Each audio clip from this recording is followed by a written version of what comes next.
You suffer with Lou Gehrig's disease, also known as ALS, also known as amyotrophic lateral sclerosis. Have you been told that your body your immune system is actually going crazy, that your immune system has lost control and it's attacking your tissues? And the doctors are probably telling you and or a loved one that they just don't know why this is taking place. It's just your immune system has become too out of order and it's attacking your own nervous tissue.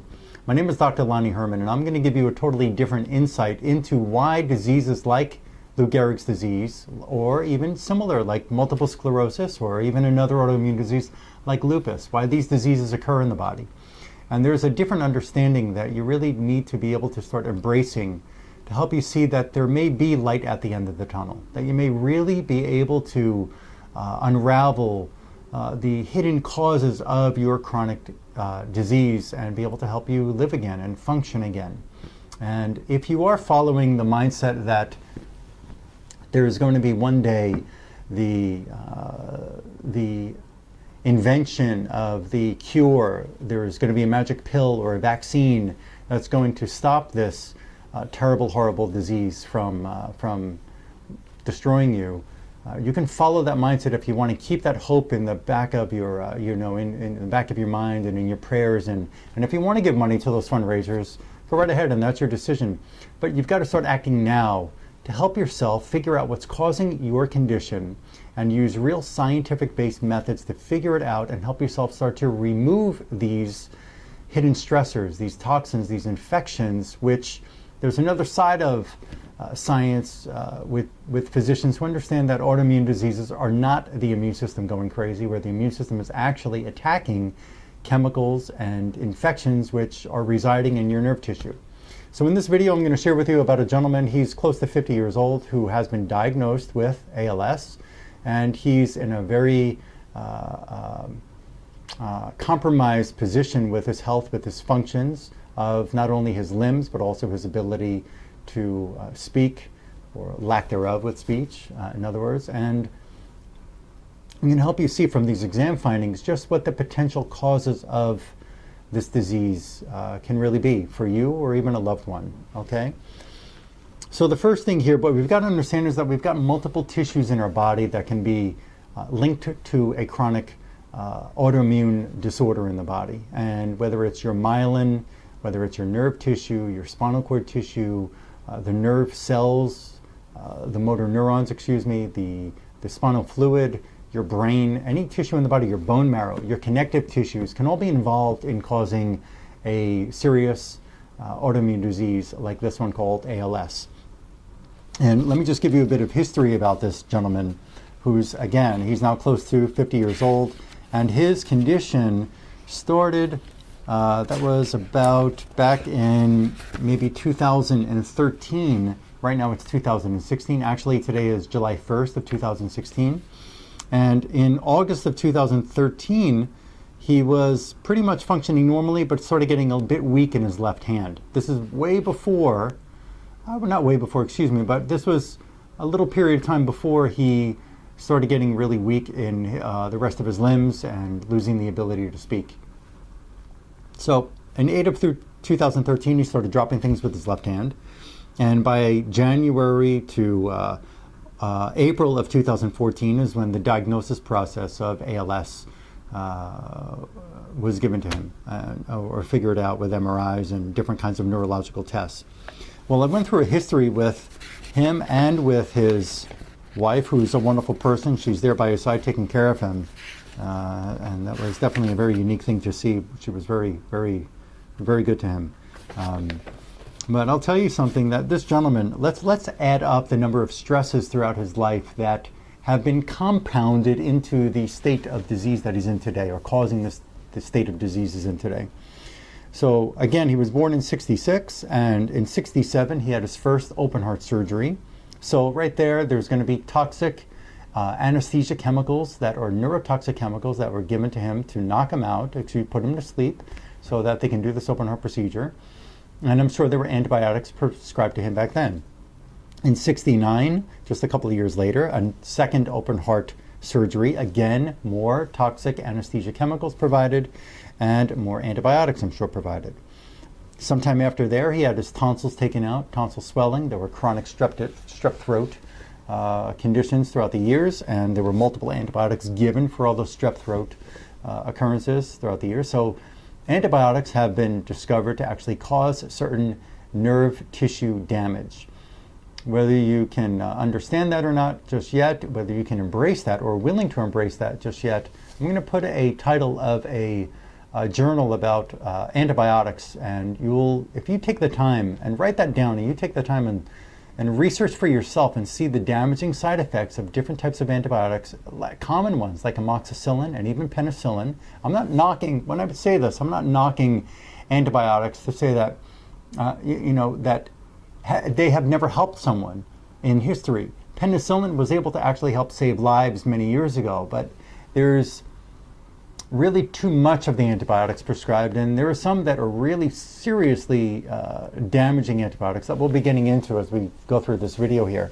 But pull up this journal and look through the research. It's pretty easy to understand of how different grades of different groups of antibiotics are actually causing serious damage, from seizures to loss of speech, to Bell's palsy, to tic disorders, to vertigo and balance disease or conditions. And you'll be amazed when you read that journal. It's pretty short and pretty easy to read and pretty easy to understand. So look up that journal that I'm putting up on the screen here. Later on in this man's life, after several different surgical procedures, he had a nose procedure done for a deviated septum, more anesthesia, more antibiotics given. In the 90s, he had his appendix taken out, more anesthesia, more antibiotics given. Let's see here through his history. Let's get a little more moving forward in the years. In 2011, he had a diverticulitis, and that diverticulitis, he had been prescribed an antibiotic known as Cipro. That's one of the really dangerous ones out there. It's known to cause connective tissue disorders like tearing of tendons and ligaments can occur from that antibiotic. And there's a lot of other kinds of strange neurological diseases that will occur, strange malfunctions that will occur from taking this antibiotic, because the antibiotic can actually damage the nerve tissue. So when he had the diverticulitis, the first thing they gave him was Cipro, and then he had another bout of the diverticulitis shortly after this one, as if it never really went away. They gave him, I believe, if I remember the order of these antibiotics, it was Cipro again, and then a third diverticulitis syndrome in this pretty much the same period of time. They gave him Flagyl. It's also known as metronidazole, and Flagyl can be prescribed for vaginitis. It may be prescribed for maybe a sore throat or a respiratory infection, and it's known that this antibiotic can actually cause damaging side effects. And I'll get into why these are really important to understand, because in my exam findings with this patient, I discovered these antibiotics causing damage to some nerve tissues which are linked to an ALS condition. Well, when his diverticulitis didn't really seem to really truly be alleviated by these antibiotics, they did a colonoscopy, and for that procedure, more anesthesia was provided. Toxic, chemical, neurotoxic substances that are administered to patients and allowing the patient to sleep during the procedure. But those toxic chemicals don't just leave the body when the patient wakes up or the next day, after the anesthesia was provided to them. It stays in the brain tissue. It could stay in the bone marrow. It can stay on a nerve, in the myelin, and cause damage to these tissues. They're very toxic chemicals that are provided.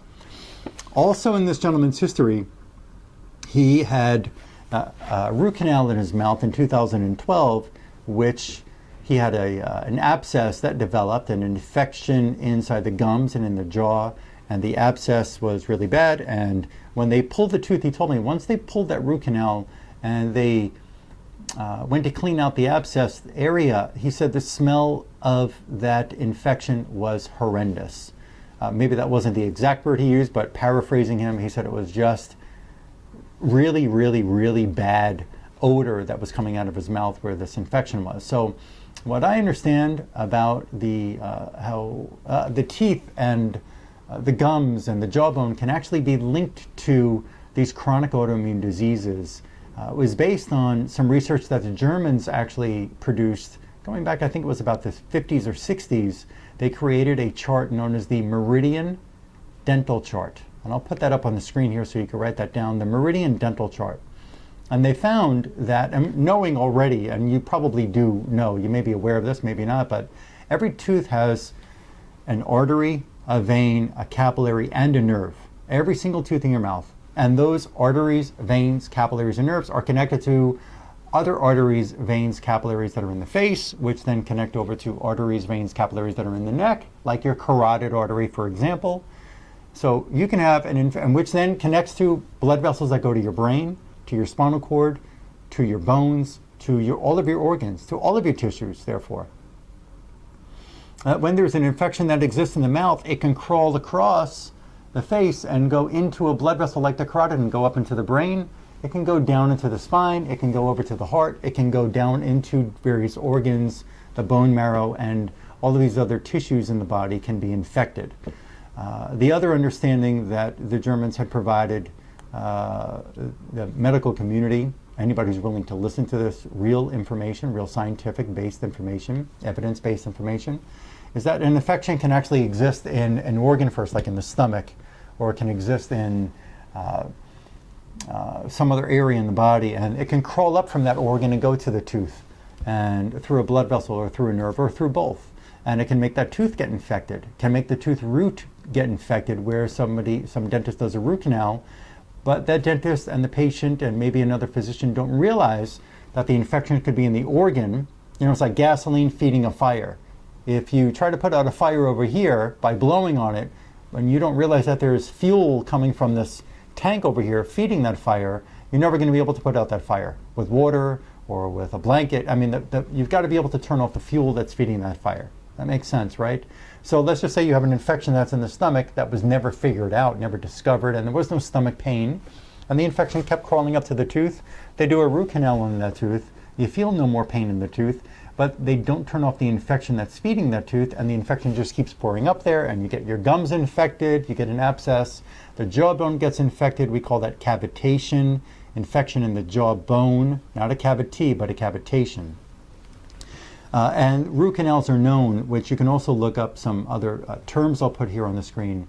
And you deserve to look on your internet and become well educated about the causes of these chronic ailments like ALS. Something called, look up these keywords, in Google, dangers of root canals. Dangers of root canals. There was a ton of research done about the harmful side effects, potentially harmful side effects of root canals and other chronic disease, whether it's thyroid disease or rheumatoid arthritis or multiple sclerosis or ALS or any other condition, heart disease too, even diabetes, excuse me. So they pulled that tooth, cleaned out the abscess, and that was in 2012. And in January of 2014, ALS was the diagnosis, later confirmed, again, I believe that was by April. August of 2014, he had mercury fillings removed. August of 2015, he was treated for Lyme disease by a so-called Lyme literate professional. He was treated with antibiotics and an IV for 1 month, both oral antibiotics and IV antibiotics. And it's not the right way to go about treating Lyme. There is no evidence that shows that antibiotics can actually kill the Lyme disease. And there's evidence about the human microbiome that the body is made up of over 90% microbes, and these antibiotics actually destroy the whole ecology of the body. It's not just antibiotics can actually destroy bacteria, good bacteria and bad bacteria in the intestines. We're talking about the whole body can succumb to terrible side effects from infections, from the antibiotics, excuse me. Terrible side effects from these antibiotics. And again, go back and look at that journal that I'll put up on the screen again. Look at that journal and get some real scientific evidence about the damaging side effects of these antibiotics. So we're going to get into his exam findings right now, and just listen closely. I'll put some words up on the screen so that you can actually, not only hear me, but see these different terms of these different antibiotics and different causes of disease And right now, this exam was done. Today is July 1st of 2016. I saw this gentleman on June 24th of 2016. So he's got a protocol that I've developed for him that he's following now to be able to help rid these causes of his autoimmune disease. And let me tell you, he was functioning normally, and up until a few years ago, then his left hand got weak. During certain other procedures, medical procedures that provided to him and antibiotics provided to him, and then all of a sudden his body just started to, his legs got weak and his body started to fail. So in my system, in my work, I do a very unique bioresonance testing. And there's an understanding that biophysicists have given us, have provided the world an understanding that every tissue in the body has its own unique frequency, its own unique energy. And so they've helped us understand that we can actually tell the difference between connective tissues in the body from the bone marrow, and there's a difference from the bone marrow to your lymph, and the difference from the lymph to the myelin and to the nerve and to the brain and to the spinal fluid and different parts of the spinal cord.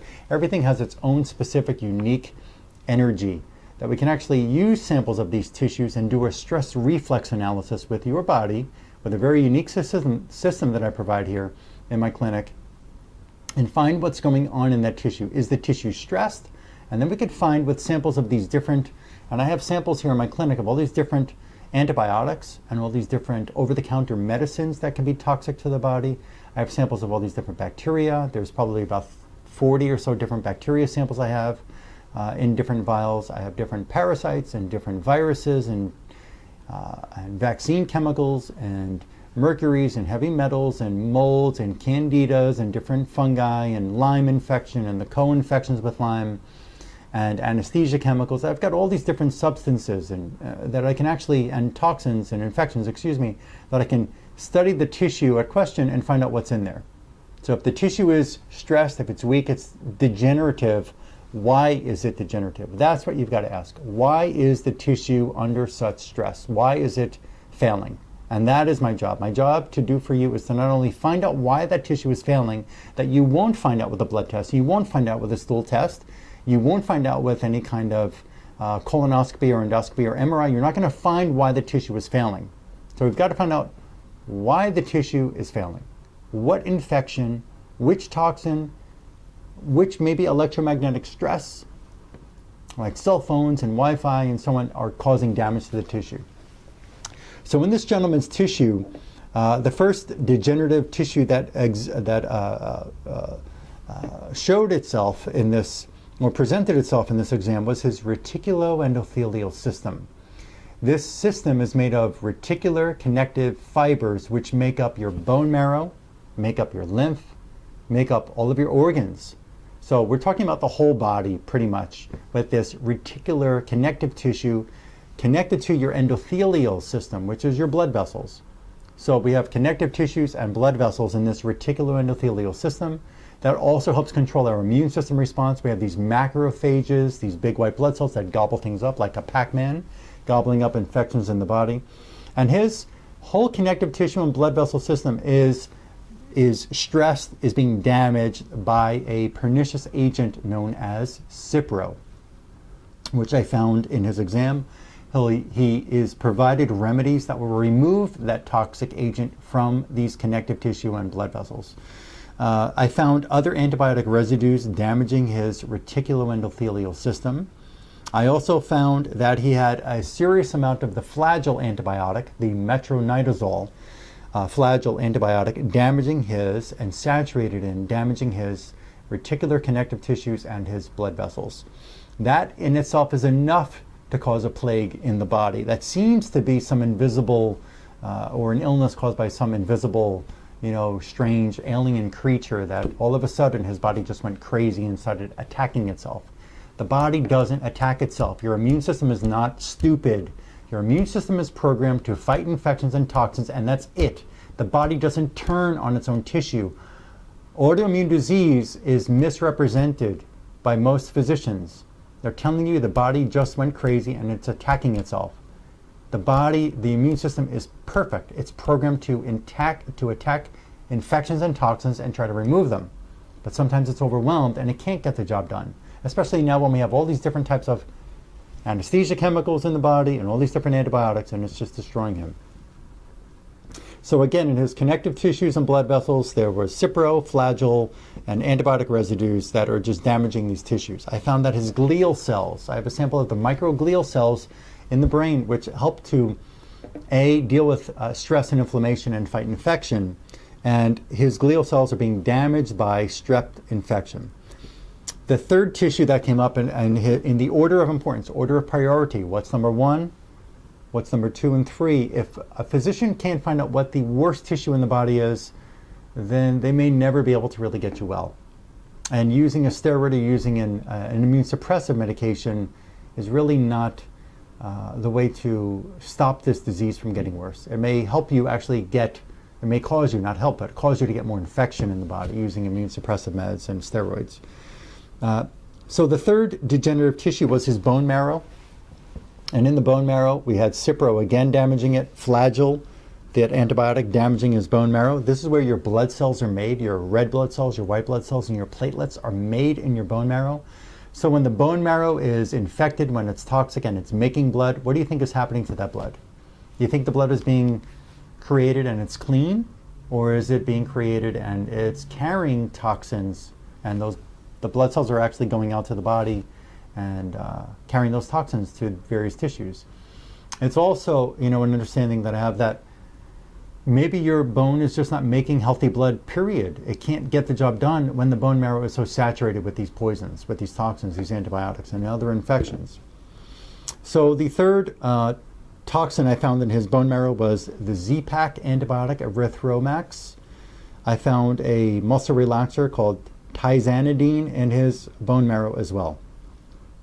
His next tissue that came up in this exam is his myelin. Antibiotics like cipro and the Z-Pak antibiotic damaging his myelin. Again, precise remedies, homeopathic remedies, where I can actually take the antibiotic and make a duplicate copy of it. And since in homeopathy the understanding is we can call it like removes like.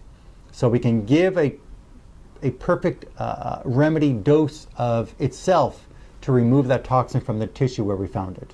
Hopefully that makes sense, and we can discuss more in a consultation, a one-on-one consultation, help you really understand more about that, about this work I'm talking about here.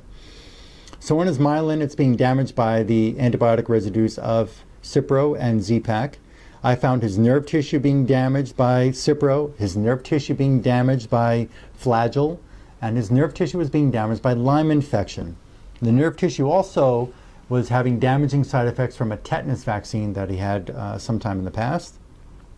His next tissue, which came up in this examination, his brain riddled with the Borrelia burgdorferi Lyme infection. His brain is going to need help with these specific remedies that we can use to remove that Lyme infection without causing any other damaging side effects. No more antibiotics and no more herbal remedies. And other people who look at treating Lyme disease with a Rife machine, that is just not the most effective method that I've discovered in my journey of figuring out how to help people. These remedies will not only remove the Lyme from the brain, but also start to patch up the Lyme. So it's like thinking of a leech on your skin that's sucking blood. You remove the leech, you've got to be able to patch up that skin and not leave an aggravated tissue. So we have specific remedies that will remove the Lyme infection as well as help repair brain. The next area that came up are his tonsils. Now, they probably didn't get to remove all of the tonsillar tissue when they did the tonsillectomy many years ago. I found strep infection in that throat, mold infection in his throat as well. So the antibiotics never really did do the job. The infections are still there in the tissues. His spinal cord, another tissue that arose, that presented itself in this examination, was his anterior spinal cord. You should become a little more familiar with your body. Maybe you haven't studied, anatomy and physiology in school, but just know this, that your spinal cord has an anterior, a front, which is motor control, moving your fingers, moving your arm, turning your head, moving your toes, moving your legs, moving your back. Your spinal cord has lateral part that helps control certain fight or flight responses in the body, stress responses, and your posterior spinal cord is all about sensory. It's all about sending signals up to the brain so we know what we're feeling like. I stepped on a tack and it hurt. or there's a hot flame that's near my hand and it can burn me, so I retract my hand right away. The posterior spinal cord gives us that sensory information to brain. Well, his anterior spinal cord is also saturated with and having damaging side effects from cyproantibiotic and the flagell. So that is reducing his body's ability to control motor function. Now, ALS is also known as a motor neuron disease, and the motor neuron is also being affected by Lyme infection and by the flagell and the cipro. These motor neurons are nerve cells that the brain sends signals down into the brainstem and the spinal cord, and the motor neuron sends that brain signal across a nerve that has myelin covering it. It sends a signal across the nerve to tell your arm how to move, or to tell your heart how to beat, or your thyroid how to work, or your arteries how to pump the blood back up to the brain or different parts of the body. So the motor neuron is an integral part of body function, and the motor neuron can fail with Lou Gehrig's disease and with ALS. But in many cases, it's just not the only tissue that needs to be observed, even though Lou Gehrig's is known as a motor neuron disease. So we found the Lyme infection. Again, let me just repeat that. Lyme infection, flagell, and cyproantibiotic damaging his motor neurons. I also found his blood is saturated with these damaging antibiotic residues. I found his spinal fluid had an infection in it. And I also found that his lower part of his brain stem, you know, we have a brain, we have a brain stem, we have a spinal cord, okay? Hopefully you've heard of your brain stem before. And you have three parts of your brain stem. There's an upper, a middle, and a lower brain stem. The lower part of the brain stem is known as the medulla oblongata. And the medulla oblongata has cranial nerves. There are specific nerves. There's 4 of them that come up of the lower brainstem, also known as the medulla oblongata. I'll put that name on the screen. And those nerves tell us how to swallow. They tell us how to shrug our shoulders. They tell us how our organs how to work, tell us how to have balance. In his medulla oblongata, he's saturated with dangerous side effects of the flagell antibiotic. He's saturated with the Z-Pak antibiotic chemicals, and these are causing his medulla, his lower brainstem, to not be able to control these body parts appropriately. So while he can swallow, he's having a problem keeping things down, and he gets this kind of like phlegmy creation, this phlegm that's coming up in the throat all the time. So he's taking another toxic over-the-counter medication, Claritin, to try to reduce the mucus production. And that also came up in part of his exam on this day. And we've got to be able to fix these tissues. We've got to calm down these malfunctions. We've got to get rid of these infections and toxins. Otherwise, the body is not going to be able to repair itself. Otherwise, a supposed possible cure that may never or may ever appear, we've got to be able to start working right now. Because if you don't start taking advantage of the real research that's out there about what's causing the disease, you may just feel, or a loved one may just feel, that it's just, you were just the unlucky person, and your immune system just went haywire, and no, they can't figure it out, and it's just, you know, it's just your destiny. The destiny is to have, a horrible time on this planet until maybe an early demise, unfortunately. So we've got to work with a great scientific method here that I provide in my clinic here in South Florida to find what's causing your condition, to remove these causes of your condition, and start to repair the tissue. And that's what I'm presenting to you. So I do get to see this gentleman in a little bit more than a month from now for his follow-up exam. I will report about his follow-up exam findings. I'll report about any progress that's made. I don't know if I really expect to see so much progress right now in his function because there could be many other damaging infections and toxins that the body just couldn't get rid of in the first round. Sometimes it's too overwhelming to take care of all those different toxins and infections that I just described, which came up in this exam. Okay? Share this video with one friend, just one friend. People deserve to know that there is other information out there that can be very useful to them, very unique information that can help them save their life. Like me on my Facebook page. I put up very useful, unique information up on my Facebook page all the time. And subscribe on my YouTube channel. There's videos up here that will give you a very unique understanding of chronic disease and what you can actually do to start helping yourself get well. For those out there who are watching this video who'd like to schedule a consultation and your first examination with me, call my clinic at 954-370-3100, and my lovely assistant, she's very sweet, she'll be happy to help you arrange your appointment and arrange your time and any other. And many people do come from out of state and out of the country to my clinic, so my assistant will be able to help you and get you an appointment in here. We're usually on about a 3 to 4 week waiting list. So the sooner you make the call, the better. Again, 954-370-3100, and I look forward to helping you.